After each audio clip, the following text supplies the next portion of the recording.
Hi viewers, welcome to our channel. ప్రస్తుతం మనతో పాటు సీనియర్ జర్నలిస్ట్ దాము బాలా సార్ వారితో మాట్లాడదాం. నమస్కారం సార్. నమస్తే సార్, కరోనా కొత్త వేరియంట్ మరోసారి కూడా అందరినీ భయభ్రాంతులకు గురి చేస్తుంది సార్. ఇప్పుడు కేరళలో ఇది విస్తృతంగా ప్రసారం అవుతున్నట్టు కూడా చెప్తున్నారు. మరి ఏంటి సార్, దీని డీటెయిల్స్ ఏంటి? మరి ఇది నిజంగా ఇంపాక్ట్ చూపించే అవకాశం ఉందా సార్? కరోనా అదే కోవిడ్-19 వచ్చిన తర్వాత ప్రపంచం అనేది మారిపోయింది. ఒక న్యూ నార్మల్ అనేది చోటు చేసుకుంది. అప్పటి నుంచి కూడా ఏదో ఒక చోట ఏదో ఒక వైరస్ కొత్తగా రావడం, భయపెట్టడం అనేది జరుగుతుంది. ఈ మధ్యన మనం చెప్పుకున్నాం, చైనాలో కొత్త వైరస్ వచ్చింది. ముఖ్యంగా పిల్లల మీద అది ప్రభావితం చూపిస్తుంది. అక్కడ కొన్ని నగరాల్లో ఈ పీడియాట్రిక్ హాస్పిటల్స్ అంతా కూడా పిల్లలతో నిండిపోయినాయి. సో ఆ భయంతో ఇండియా కూడా అలర్ట్ అయ్యి అందరు పేరెంట్స్కి ప్లస్ స్కూల్స్కి ప్లస్ స్టేట్ గవర్నమెంట్స్కి కూడా ఆదేశాలు జారీ చేసింది అప్రమత్తంగా ఉండమని. ఇప్పుడు రీసెంట్గా ఇంకొక కొత్త వేరియంట్ కరోనాలోనే ఒక వేరియంట్, ఆ వేరియంట్ కేరళలో ఫస్ట్ కనబడింది. దాదాపు ఇప్పుడు ఇండియాలో కేరళ, ఉత్తరప్రదేశ్, బీహారు, కర్ణాటక ఈ రాష్ట్రాల్లో అనేక కేసులు బయటకు వచ్చాయి. దాదాపు ఇప్పటివరకు 2000 కేసులు పైగా లైవ్ కేసులు బయటకు వచ్చాయి. దాదాపు 8 మంది వరకు చనిపోయారు. అసలు ఈ వేరియంట్ ఏంది అని చూసినప్పుడు ఇది యాక్చువల్గా ఒమిక్రాన్లో సబ్ వేరియంట్ ఒకటి ఉంది, BA.2.86 అంటారు దాన్ని. అందులోనే ఇంకొక వెరైటీ ఇదని చెప్తున్నారు. దీని పేరు JN.1గా పెట్టారు. JN.1 దీని పేరు, ఈ వేరియంట్ పేరు. మామూలుగా ఈ BA.2.86లో స్పైక్ ప్రోటీన్స్లో 20 మ్యుటేషన్ల వరకు జరుగుతాయి. అయితే దీంట్లో JN.1లో 21 మ్యుటేషన్, అంటే ఒక మ్యుటేషన్ ఎక్కువ ఉందన్నమాట. అందుకే ఇది డేంజర్ అంటున్నారు. ఈ మ్యుటేషన్స్ వల్లనే మనకి ఆల్రెడీ వ్యాక్సిన్ తీసుకున్నా కానీ, ఇమ్యూన్ సిస్టమ్ స్ట్రాంగ్గా ఉన్నా కానీ ఇది అటాక్ చేయగలదు, దాన్ని బ్రేక్ చేయగలదు అని చెప్తున్నారు. రెండోది, దీనికి ఉన్న ఒక లక్షణం ఏంటంటే ఇది స్పీడ్గా ఒక వ్యాపిస్తుంది అన్నమాట, స్ప్రెడ్ అవుతుంది. అందువల్ల కొంత ఆందోళన అయితే చెందుతుంది ఇండియా కూడా. ఇది యాక్చువల్గా ఫస్ట్ కేసు అయితే లగ్జంబర్గ్లో బయటపడింది అంటున్నారు. తర్వాత సెప్టెంబర్లో అమెరికాలో ఫస్ట్ కేసు బయటపడింది. మొన్న కేరళలో ఒక 78 ఏళ్ల ముసలావిడికి ఇది వచ్చిందని చెప్తున్నారు. దాని తర్వాత డిసెంబర్ 8న ఈ 78 ఏళ్ల మహిళకు ఈ వేరియంట్ కనబడినట్టు కేరళలో.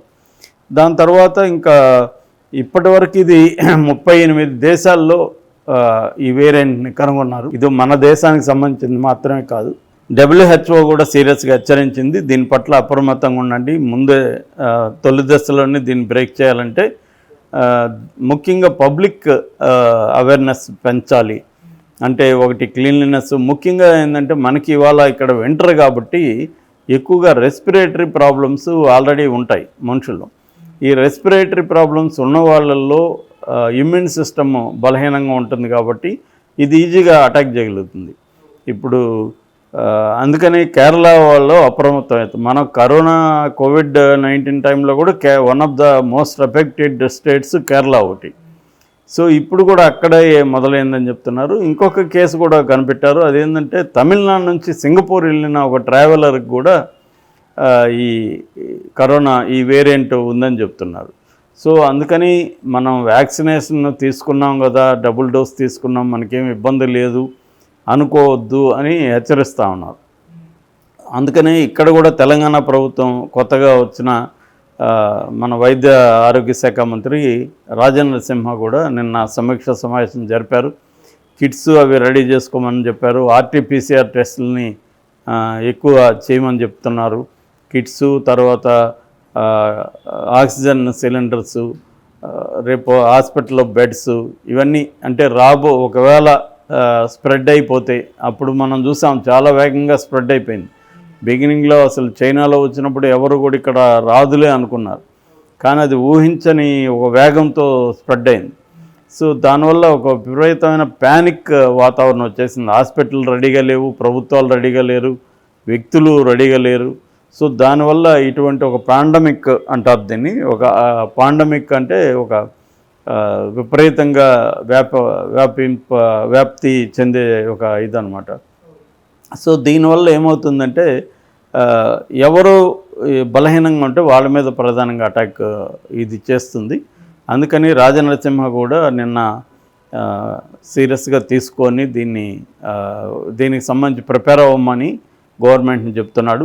సెంట్రల్ గవర్నమెంట్ కూడా అన్ని రాష్ట్రాలకు కూడా ఆదేశాలు జారీ చేసింది. అప్రమత్తంగా ఉండండి, పీసీటీఆర్ టెస్టులని కిట్స్ని ఎక్కువ సంపాదించండి అని చెప్తుంది. రెండోది జెనోమికల్ కన్సార్టియం అని ఇన్సాకాగ్ అంటారు. ఇదేంటంటే మల్టీ ల్యాబొరేటరీస్ ఉన్నాయి ఈ సంస్థకి. వీళ్ళు రంగంలోకి దిగి దీన్ని పరిశీలిస్తున్నారు, దీని వేరియంట్ యొక్క లక్షణాలు ఏంటి అని. అయితే ఇది మనకి వేరియంట్ అటాక్ చేసినప్పుడు వచ్చే లక్షణాలు జనరల్గా వైరల్ ఫీవర్ని పోలి ఉంటాయని ఇది ఇప్పటివరకు డాక్టర్లు చెప్తున్నారు. ఒకటి సాధారణ జలుబు ఉంటుంది, జ్వరం ఉంటుంది, దగ్గు ఉంటుంది, ముక్కు గారడం ఉంటుంది, తలనొప్పి, బాడీ పెయిన్స్, నీరసం, కళ్ళు ఎర్రబడడం, కడుపులో నొప్పి, ఇవన్నీ ఈ కామన్గా అంటే ఇవన్నీ ఒకరిలోనే ఉంటాయని కాదు, ఈ లక్షణాల్లో కొన్ని లక్షణాలు ఉండే అవకాశం ఉంది. కాబట్టి అప్రమత్తంగా ఈ లక్షణాలు వచ్చినప్పుడు ఇది వైరల్ ఫీవరా లేకపోతే కరోనాకు సంబంధించిన ఈ వేరియంటా అనేది తెలుసుకోవడానికి టెస్టులు చేయాల్సిన అవసరం ఉందని చెప్తున్నారు. ముఖ్యంగా ఆర్టీపీసీఆర్ టెస్టులు చేయాలని చెప్తున్నారు. దీని ఇంకొక పేరు కూడా పెట్టాడు, దీని పేరు పెరోల్ అని కూడా పెట్టారు. సో ఏదేమైనా WHO గైడ్లైన్స్ని అన్ని స్టేట్స్ ఫాలో కమ్మని సెంట్రల్ గవర్నమెంటు, సెంట్రల్ ఆరోగ్య శాఖ మంత్రిత్వ శాఖ వీళ్ళందరూ చెప్తున్నారు. కర్ణాటకలో కూడా 58 లైవ్ కేసులు వచ్చాయి. 11 హాస్పిటల్స్లో వీళ్ళని చేర్పించారు, రకరకాల హాస్పిటల్లో ఉన్నారు. అందులో ఒకరు ఇప్పుడు చనిపోయారు అని చెప్తున్నారు. సో ఇది ఏమవుతుందనేది మనం చూడాల్సిన అవసరం ఉంది. ఎందుకంటే మనం బాగా రిలాక్స్ అయిపోయినాం యాక్చువల్గా, కరోనా ఇంకా లేదులే అన్నట్టుగా. ఇప్పటికి కూడా కొంతమంది మాస్కులు వేసుకునే వాళ్ళు ఉన్నారు, బట్ ఎక్కువ మంది మెజారిటీ ప్రజలు రిలాక్స్ అయిపోయారు. సో వీళ్ళు చెప్తున్నది ఏమంటే కరోనా టైంలో మీరు ఎలాగైతే జాగ్రత్తలు తీసుకున్నారో, అంటే చేతులు కడుక్కోవడం, తర్వాత మాస్కులు బయట పబ్లిక్ ప్లేస్లోకి వెళ్ళినప్పుడు మాస్కులు తీసుకోవడం, శుభ్రతని పాటించడం, కూరగాయలు లాంటివి వచ్చినప్పుడు దాంట్లో కొద్దిగా సాల్ట్ వేసి కడిగి తర్వాత చేయడం, ఇటువంటి జాగ్రత్తలు, అవసరం లేకుండా పబ్లిక్ జనంలోకి వెళ్ళి తిరగకుండా ఉండడం. రెండోది ఇటువంటి లక్షణాలు ఉన్న వాళ్ళతో దూరంగా ఉండడం, ఆ లక్షణాలు ఉన్నవాళ్ళు కూడా హోమ్ ఐసోలేషన్లో ఉండడం, ఇవన్నీ పాటించాల్సిన అవసరం ఉందనేది సెంట్రల్ గవర్నమెంట్కి సంబంధించిన వివిధ డిపార్ట్మెంట్స్ చెప్తున్నాయి. ఇవన్నీ నిజానికి ఆల్రెడీ ప్రజలకు తెలుసు, కానీ ఏంటంటే ఇది మందాక రాదులే అనేది ప్రతి ఒక్కరు అనుకుంటారు. ఎక్కడో ఉత్తరప్రదేశ్ కేరళలో కదా అని. ఇవాళ స్ప్రెడ్ అవ్వడానికి పెద్ద విషయం కాదు, ఎందుకంటే కేరళకి ఉత్తరప్రదేశ్కి అందరూ తిరుగుతూనే ఉంటారు కాబట్టి ఎవరో ఒకరు మోసుకొచ్చే అవకాశాలు కనబడుతున్నాయి. కర్ణాటక బార్డర్ కేరళకు ఉంది కాబట్టి బార్డర్ని క్లోజ్ చేద్దామన్న ఆలోచనలో కర్ణాటక కూడా ఉన్నట్టుగా తెలుస్తుంది.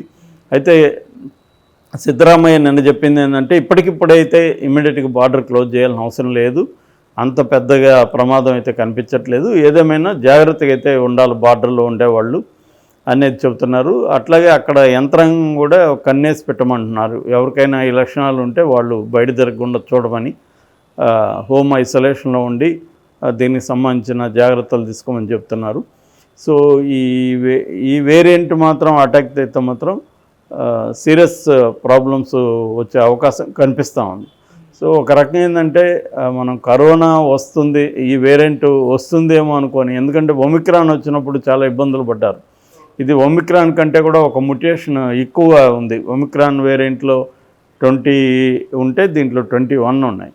కాబట్టి ఇది ఇంకొంత డేంజరస్ అనేది డాక్టర్లు చెప్తున్నారు. ఇక్కడైతే గాంధీ హాస్పిటల్ అతను చెప్తున్నది ఏంటంటే, మా రాజారావు అని ఆ డైరెక్టర్, ఇప్పటికైతే ఇక్కడ పెద్ద ఇన్ఫ్లుయెంజా లక్షణాలు అంత లేవు, అట్లాగే రెస్పిరేటరీ ప్రాబ్లమ్స్ కూడా 90%లో లేవు.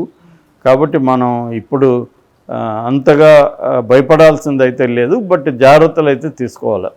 ఏదేమైనా కరోనా నుంచి మనం నేర్చుకున్న గుణపాఠం అంటే భయం అనేది ఉండొద్దు.